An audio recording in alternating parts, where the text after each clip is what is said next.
ભાવનગર જિલ્લાના કોડિયાક ખાતે આવેલા નિષ્કલંક મહાદેવ મંદિરે ભાદરવી અમાસ નિમિત્તે ભાવિકોના ઘોડાપૂર ઉમટ્યા હતા।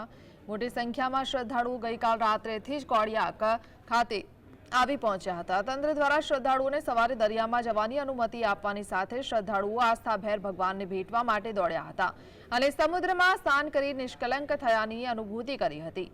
હિન્દુ ધર્મની માન્યતા અનુસાર મહાભારતના યુદ્ધ પછી પાંડવો અહીં આવ્યા હતા તો એ કોડિયાક ગામના સમુદ્ર કિનારે દેવાદિદેવ મહાદેવના શિવલિંગની સ્થાપના કરીને વેદોક્ત વિધિથી ભગવાન શિવની પૂજા અર્ચના કરી હતી, જેનાથી યુદ્ધમાં કરેલી હિંસાના પરિણામે લાગેલા કલંકથી તેમને મુક્તિ મળે અને તેઓ કલંકિતમાંથી નિષ્કલંક થયા હતા।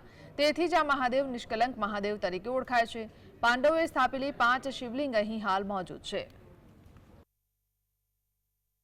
અત્યારે પવિત્ર શ્રાવણ મહિનો ચાલી રહ્યો છે અને શિવનો મહિમા બધા જ શહેરોમાં, બધા જ ગામોમાં ચાલી રહ્યો છે ને એ સંજોગોમાં અત્યારે નિષ્કલંક મહાદેવના દર્શને ઘણા યાત્રાળુઓ આવતા હોય છે ને આજે તો બહુ ફૂલ માનવ મહેરામણ અહીંયા આવ્યું છે અને ભગવાનનો મહિમા બહુ સરસ મજાનો છે અને દર્શનનો લાભ મળ્યો એ બદલ હું અહીંયા ભગવાનની માનતાથી હું મારા નસીબને સદભાગ્ય ગણું છું કે અહીંયા મને દર્શનનો લાવો મળ્યો। મને સારું ગમ્યું દર્શન કરી અને એમ લાગ્યું કે 5 પાંડવોથી અહીંયા આગળ દર્શન કરવા આવીએ તો આપણું પાપ બધું ધોવાઈ જાય અને મજા આવી, ગમ્યું।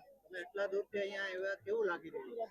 ગમ્યું, મજા આવી, એમ કહો સારું લાગ્યું। અને અહીંયા 365 દિવસ દર્શન થાય છે અને અહીંયા આવીને અમને બહુ શાંતિનો અનુભવ થયો। દર્શન પણ બહુ સારી રીતે થયા છે અને 5 પાંડવોએ અહીંયા સ્થાપના કરેલી હતી આ મહાદેવની અને બહુ સારું લાગ્યું છે। આજે શ્રાવણ મહિનાનો છેલ્લો દિવસ છે, ભાદરવી અમાસનો મેળો, એટલે કે હજારોની સંખ્યામાં યાત્રિકો દર્શન કરવા આવે છે। જે પાંડવો અને કૌરવો વચ્ચે યુદ્ધ થયું ત્યારે પાંડવોના કલંક દૂર કરવા અને અહીંયા 5 શિવલિંગની સ્થાપના કરી પાંડવોના અહીંયા કલંક દૂર થઈ ગયા, એટલે કે નિષ્કલંક મહાદેવનું નામ છે।